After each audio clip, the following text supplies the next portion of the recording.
trip to Whiterun has been pretty uneventful, thankfully. In case you didn't notice by the text box, we're back with my dude's perspective. There were a few wolves, but they only attacked one at a time, which made it easy to protect myself. I've been nibbling on a carrot, one of the vegetables Girder gave me the whole way. While not really feeling it, has helped me keep my strength up. Ah, the stables. Not much further now. I make my way to the city gates. Halt, what business do you have in Whiterun? Oh, that's right, city's on lockdown. My name is my dude. I've been sent from Riverwood. What for? Did you happen to see some big black thing fly overhead around, an hour or so ago? I wasn't just seeing things? No, that was real. And it was a dragon. A dragon that burned down Helgen. Riverwood is requesting aid in case it comes back. By the 9. Quick, go in. They all will want to hear about this. Garner locks the city gate. Let's be inside. There's something different about actually being here in person. It feels so much more alive. No weird NPC interactions, no constant noise pollution, no weird collisions between objects. And more than that, it feels safe. Especially compared to what I've just been through. I don't have time to enjoy this. I've got to head to the Cloud District, which I have been to often, just not in this life. I make my way towards Dragon's Reach. I've arrived. The Jarl is arguing with his steward, as expected. Who goes there? The Jarl was not expecting visitors. It's getting pretty tedious telling everyone my name and the exact same factoid. My name is my dude. There is a dragon at Helgen, and Riverwood wants help. There really was a dragon? Alright, the Jarl will want to speak with you. Irilith leads me to the throne. So, what brings you to my court in these troubled times? I forgot the question mark. I'll cut to the chase then. You've heard reports about a dragon being sighted nearby. Aye? Do you know something about that? Yes, I know a few things about that. First, that dragon is real, and it burned down Helgen, which coincidentally freed Ulfric and me from Imperial capture. Second, I have good reason to believe that dragon is actually Alduin. Third, Riverwood requests aid in the event of a dragon attack. Sure as bones. Alduin? Irilith, go dispatch the detachment to Riverwood. Can't afford to delay any longer. At once, sir. Irilith leaves Dragon's Reach, presumably do that thing Balgruuf just told her to. Dark times when the dragons shall return to Skyrim indeed. If Alduin really is here, we have to do something. Follow me. We must speak with my court wizard, Farengar. Of course. Bleak Falls Barrow, here I come. Farengar. Yes, my Jarl? Turns out this dragon situation is more serious than I thought. This person should be of help to you. Really? Well, then I'm sure I can find something for you to do. I know. I want you to go to Bleak Falls Barrow to recover the Dragonstone, which is no doubt interred in the main chamber. The main chamber itself. Simplicity itself, I'm well aware. How did you... Because, duh. Of course you want me to go get the Dragonstone. It contains a map of dragon burial sites. Which is true. Very useful information if dragons are allegedly coming back. No. You're a lot more knowledgeable in this subject than I thought you'd be.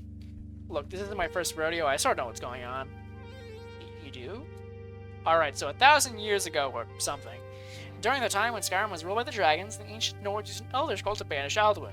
And they technically succeeded, but they didn't really banish him, they just sent him forward in time, which is to say, today. So now Alduin's gathering his strength, resurrecting his fellow dragons, and plans on feeding on the souls in Sovngarde. That's quite a tall tale. That's quite a tall tale. Alright, dingus, have you ever heard of Alduin's Wall? I don't think so. Well, it's an ancient Akaviri mural in Skyhaven Temple down in the Reach.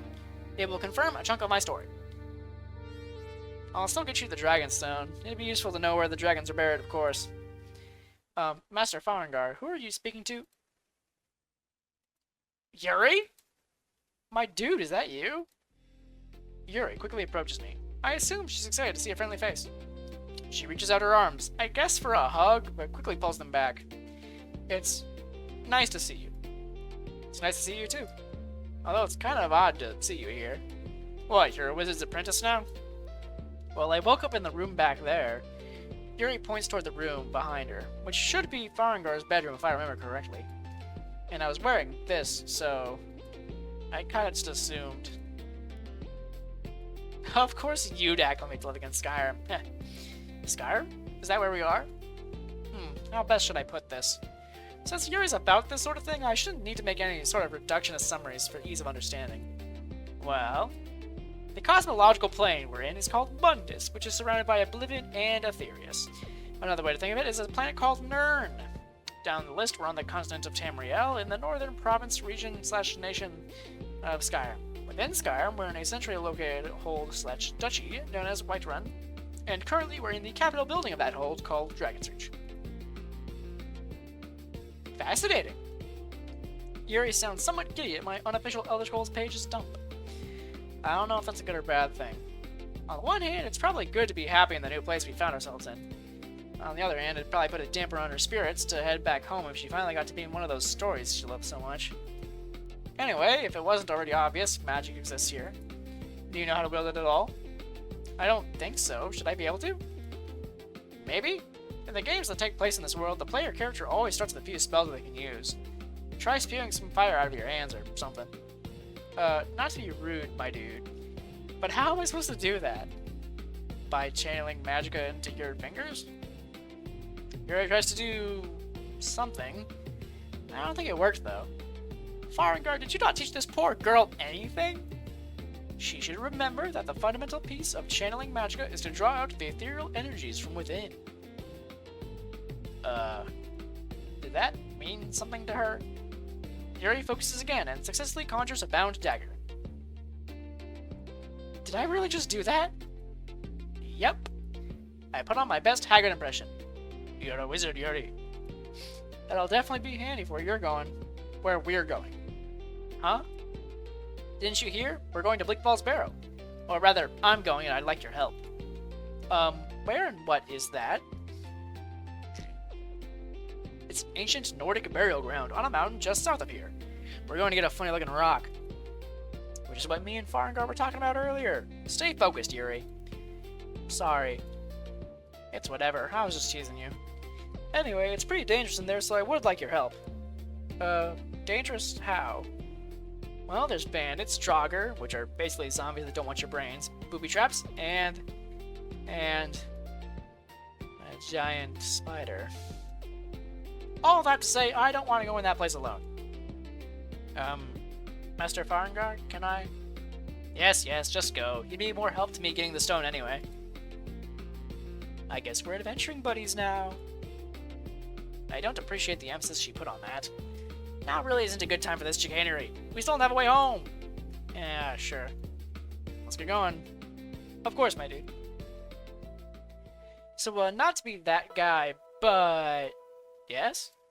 How much money do you have? My dude, that's a very personal question. Then allow me to phrase. How many gold coins do you have on you?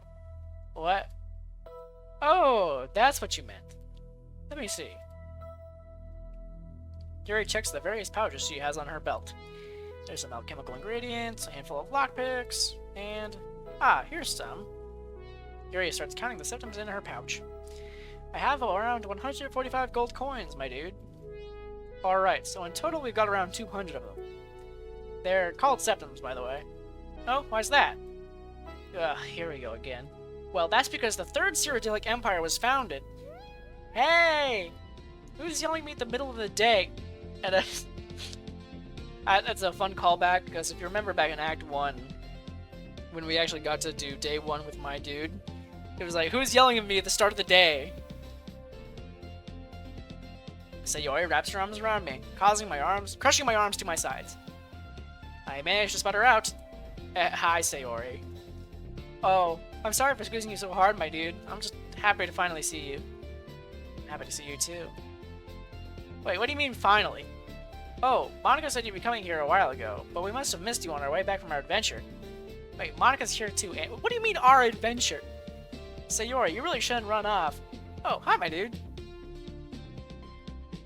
What, are you not happy to see us, too, or something? That's not... I'm just surprised that you're all... Whatever, follow me.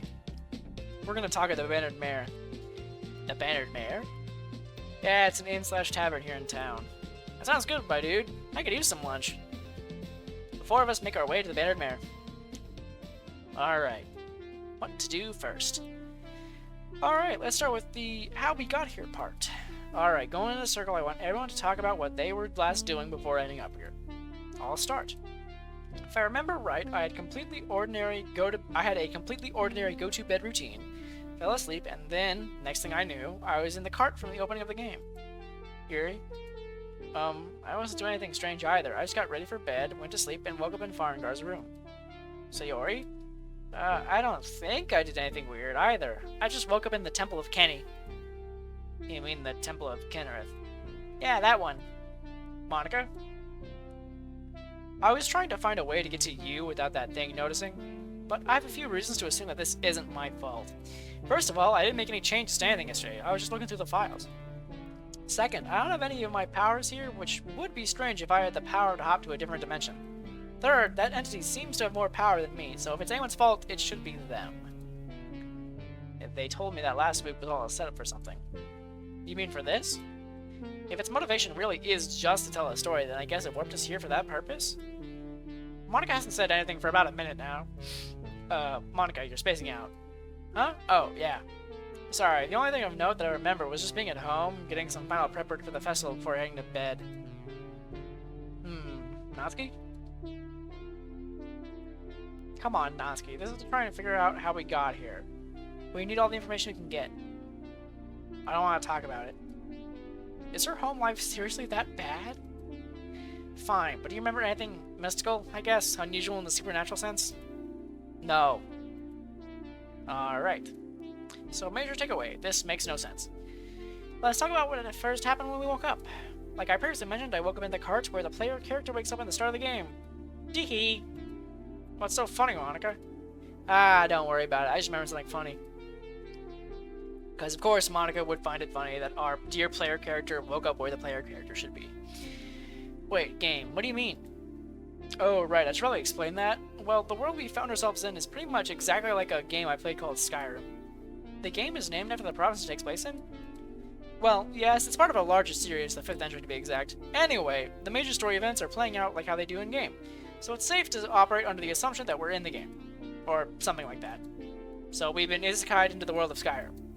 That's... I guess so. You know, I've always thought of what I'd do if I was in an isekai. But now that it's happened to you, you don't know what to do. Yeah. Anyway, back on topic, Yuri.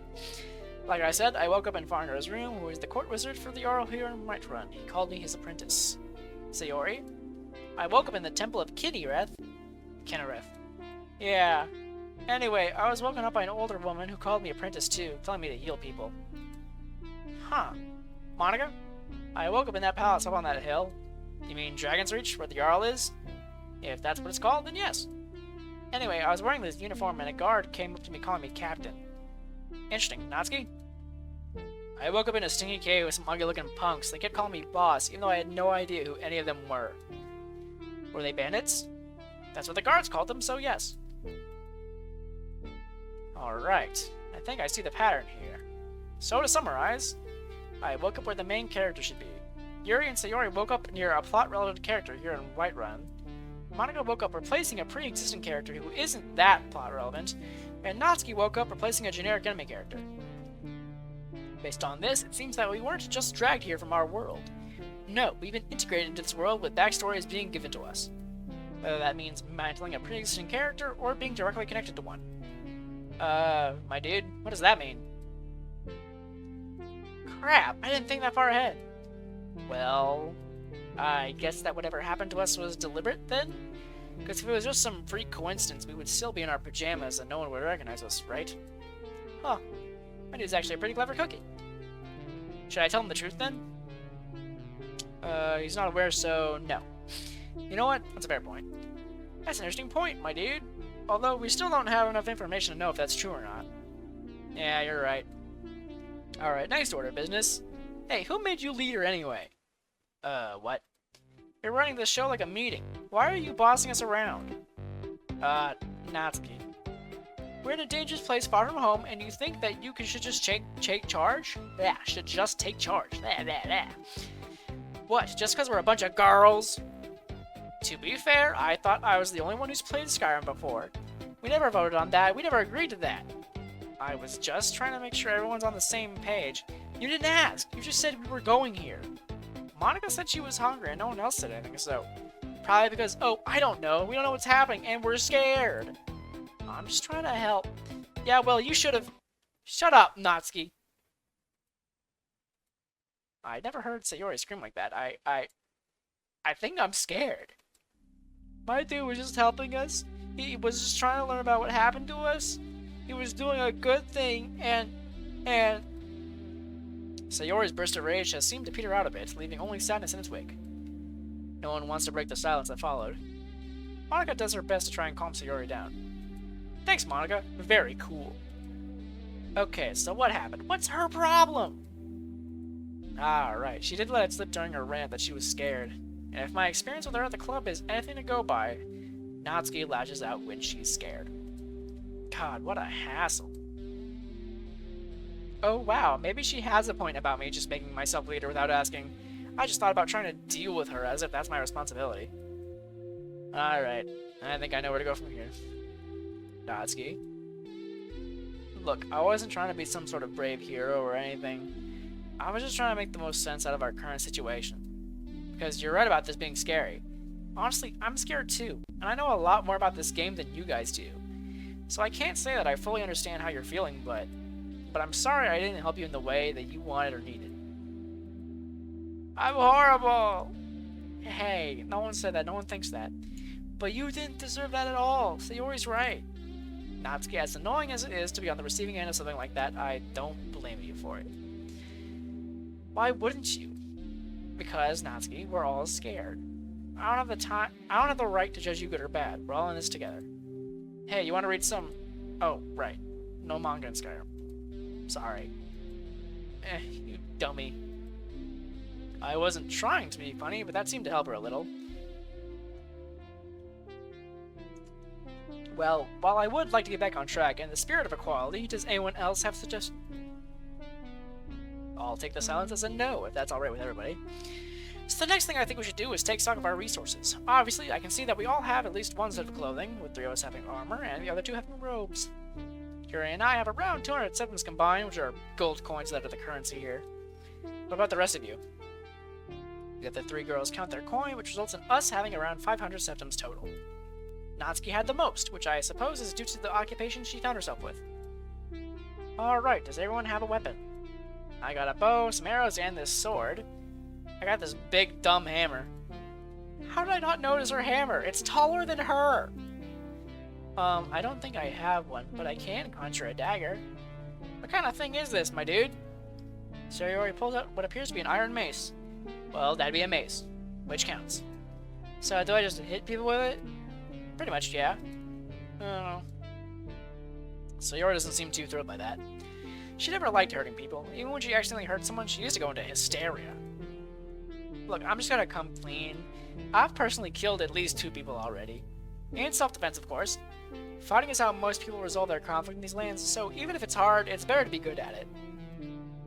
Alright, equipment sorted. I know Yuri can do magic, but anyone else? How do we know if we could? Well, Yuri, how does it feel to use magic? Like the very essence of Aetherius is coursing through me. Yeah.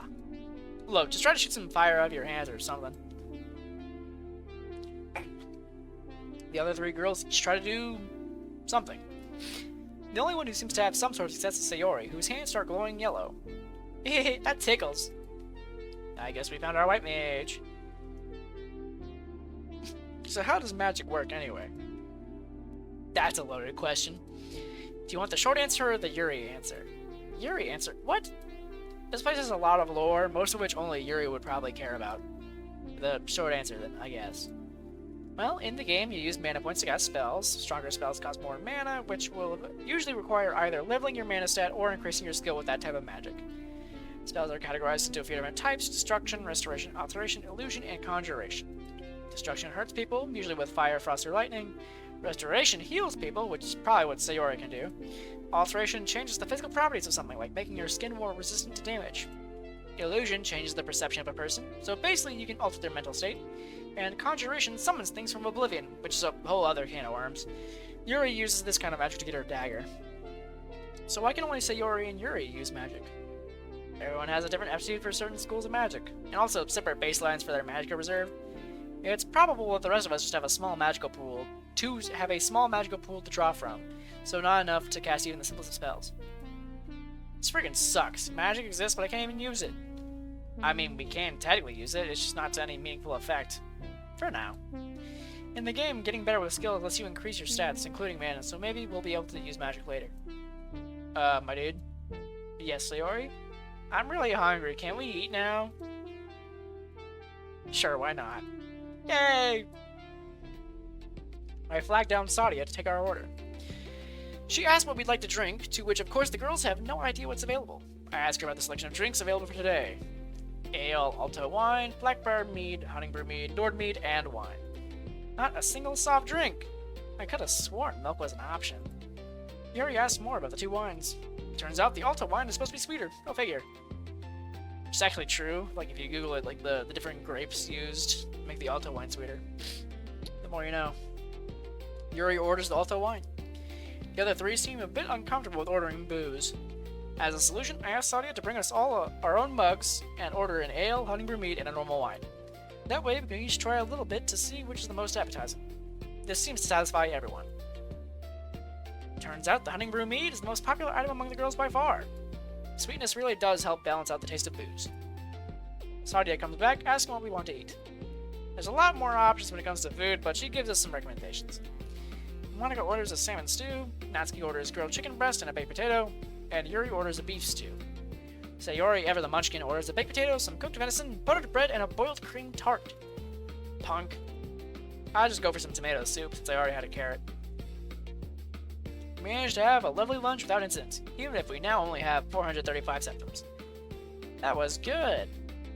I'm honestly surprised considering this place doesn't have a modern kitchen. Now, Natsuki, you know you don't need a good kitchen to make good food, right?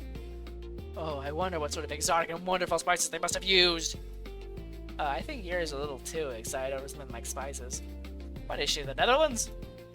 I'm happy we all could enjoy lunch, but there's still a few things we should go over. We just spent like 70 septims on lunch, so either we need to figure out an income or get a farm or something. What kind of jobs are even out here? You that are salaried. There's military, or we can pick up a trade. A trade? Oh yeah, weapons and armor are pretty much always a hot commodity, so smithing and mining are valuable occupations. Can't go wrong with enchanting or alchemy either. Eh? Alchemy is making potions for poisons, while enchanting is imbuing something, usually armor, clothes, or weapons, with magical properties. That sounds hard. I mean, maybe. In the game, those two are abstracted away as menu prompts, so money is one of our problems. The more things change, the more they stay the same. Oh yeah, also dragons. What? Yeah, dragons. The main quest of the game revolves around the dragons coming back, terrorizing Skyrim. And the biggest, baddest dragon of all, Alduin, is trying to destroy the whole world. Why didn't you mention that earlier? Natsuki, in my defense, there's a lot to unpack about our situation right now. Anyway, Alduin does get defeated by the end of the story, but he's slain by the last Dragonborn. The last Dragonborn? Psycho Mantis. A player character in the game. I told you guys that I took his place when I woke up, so either I'm him or the world is doomed. How do we know if you're the last Dragonborn, my dude? Well, it happens fairly early in the story of the game. Basically, after the player gets the Dragonstone, a dragon attacks a tower in Whiterun Hold. The player and a bunch of guards kill it, and afterwards the player absorbs its soul. Which is how the player discovers they're Dragonborn. Only Dragonborns can eat dragon souls. Well, we were going to get the Dragonstone before we ran into everyone else here, weren't we? That's true. So the basic rundown on that. There's an order tomb up on a mountain south of here that has a special rock in it. That special rock is part of the main quest, but we'll have to go through some serious opposition to get it. Why the hell would we put ourselves in danger? Well, ignoring the potential end of the world happening while we're here, there's daily gold to be had. We can loot the bandits and the gold left behind by the Nordic ancestors. Also, there's a clean 100 or so septims involved with returning an item to a merchant that we can find in there. Yuri and I were already planning on going there, but with all 5 of us, we should have even better odds. My dude, I don't know if that's a good idea. We could really get hurt. You have to be crazy if you think I'm gonna die in some scary tomb just because. Alright, my dude, let's go. Monica? What the hell, Monica? You can't be serious. I'd rather go down swinging than the literal end of the earth. Thank you very much. Besides, my dude knows the most about this place. I don't hear any better ideas coming from you. I'm pretty familiar with the barrow from the game, so I should be able to point out any traps. Not that they're that well hidden anyway. I make no promises about the Draugr, though. But hey, we got 5 of us and a resident healer. That's way more than the player character gets by this point of the game. Huh? Healer's you, Sayori. Oh, okay. You all suck. I mean, if you want to just hang around here, I don't think anyone's gonna stop you. But it would definitely be better to stay as a group for now, and especially not go alone. Whatever. That's probably about as good as we're getting from her. Alright, next destination, Bleak Falls Barrow.